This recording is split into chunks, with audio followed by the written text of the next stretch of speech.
ये देखिए आप लोग इनको हम एलियन से फ्रेज करते हैं। एलियन से फ्रेज आप जानते हैं कि एक प्रकार का मुहावरा टाइप का होता है। इसमें कह सकते हैं कि फ्रेज के दो भाग होते हैं। एक को हम बोल सकते हैं एलियन, तो दूसरे को बोल सकते हैं फ्रेज।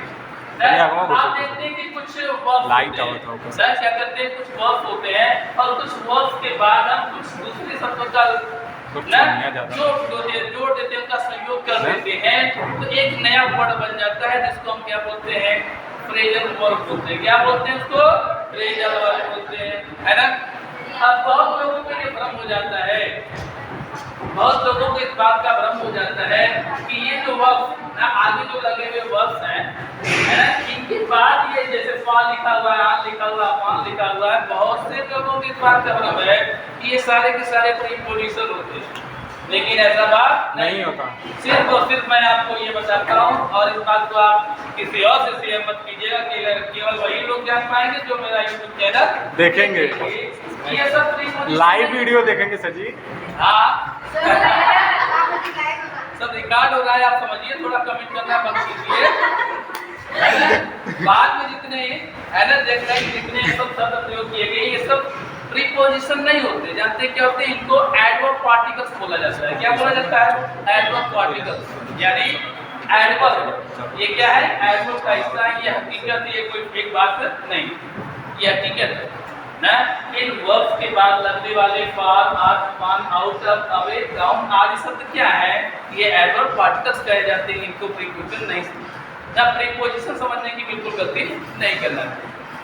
और जहाँ तक हम समझते हैं कि अंग्रेजी लैंग्वेज वर्ड मीनिंग के मामले में सबसे बेहद खतरनाक ये फ्रेजल वर्ब ही होते हैं, क्योंकि एडवर्ब पार्टिकल के बदलने से अर्थ बदल जाता है।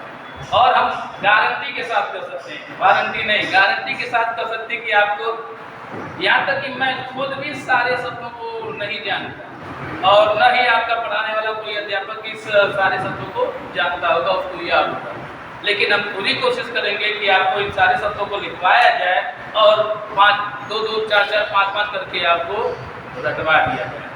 आपके साथ साथ हम भी याद कर लेंगे, हमें भी याद हो जाएगा। जब एक ही चीज को बार बार सुनेंगे तो तो सब याद हो जाएगा, है ना। जैसे एक्ट है, तो एक्ट से बनने वाले 3 शब्द आपको यहाँ पर लिखे गए हैं।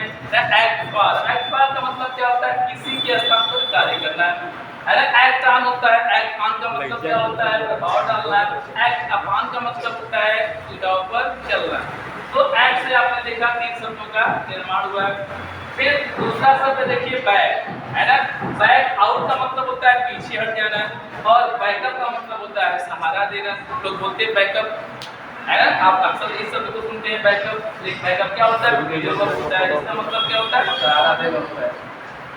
तीसरा शब्द आपके सामने है बियर। सबसे ना आपको बार बार बताया गया है कि ये सब क्या होते हैं? फ्रेजल वर्ब होते हैं। इनको याद रखना बहुत टेढ़ी चीज है, क्योंकि सब मिक्सअप हो जाते हैं, एक दूसरे में मिल जाते हैं। हम कोशिश करेंगे कि 1-1, 2-2, 3-3 करके आपको दिया जाए, आप उनको लफ्ज बताते जाए, आप उनको याद करते चले जाए। उदाहरण के लिए जैसे देखिए bear away, bear away, bear away का मतलब क्या होता है? जीतना, अद्भुत, अनजाना, शायद किसी को नहीं मालूम, या बहुत जो याद करने वाला व्यक्ति होगा उसको मालूम होगा कि बियर अवे का मतलब क्या होता है? जीतना होता है। या बियर डाउन का मतलब समाप्त करना होता है। गारंटी देते हैं आपको पढ़ाने वाला कोई भी टीचर होगा जो आपको आपके विद्यालय में पढ़ाता होगा, जाकर के इन शब्दों में से किसी, इन दोनों शब्दों में से किसी एक शब्द की मीनिंग पूछ देना, वो बताने वाला नहीं है सिवाय मेरे। धन्यवाद। Bear in mind, bear in mind, ध्यान रखना। इसका मतलब क्या होता है? माइंड में बियर रखना। बियर मतलब माइंड में बियर रखना मतलब माइंड में धारण करना किसी चीज को, यानी ध्यान रखना होता है। बियर का मतलब निश्चित करना होता है। बियर अपान का मतलब लागू होना होता है। बियर का मतलब सहारा देना होता है। और बियर का मतलब होता है सहन करना होता है। आगे बढ़े तो चौथा शब्द है क्या? फ्लो का मतलब आप जानते हो, फ्लो के कई अर्थ होते हैं। फ्लो का मतलब बहना होता है, फ्लो का मतलब धार करना होता है। कोई प्रॉब्लम समझने में, जहाँ भी आपको प्रॉब्लम समझ में आवे तो आप कोई भी भोजपुरी गाना थोड़ा सा गुनगुना लीजिएगा, आपको सब याद आ जाएगा। फ्लो डाउन, फ्लो का मतलब जानते हैं हवा का बहना होता है। फ्लो का मतलब प्रहार करना भी होता है। फ्लो डाउन, तेज हवा द्वारा गिराना, सिर्फ और सिर्फ हवा के द्वारा जब कोई वस्तु गिरा दी जाती है तभी उसको क्या बोला जाता है? फ्लो डाउन बोला जाता है। फ्लो आउट, फ्लो आउट किसके लिए प्रयोग होता है? आग बुझाने के लिए प्रयोग होता है ना। और फ्लो अप धमाके के साथ उड़ाना या नष्ट करना होता है, उसके अंग्रेजी हम फ्रेजल वर्ब के रूप में क्या प्रयोग कर सकते हैं? Flow up. आशा करते हैं कि ये मजेदार वीडियो होगा। लाइक करें, आप सब्सक्राइब सभी लोग इसको लाइक और सब्सक्राइब जरूर कीजिएगा और मजेदार वीडियो देखते रहिएगा डांस के साथ।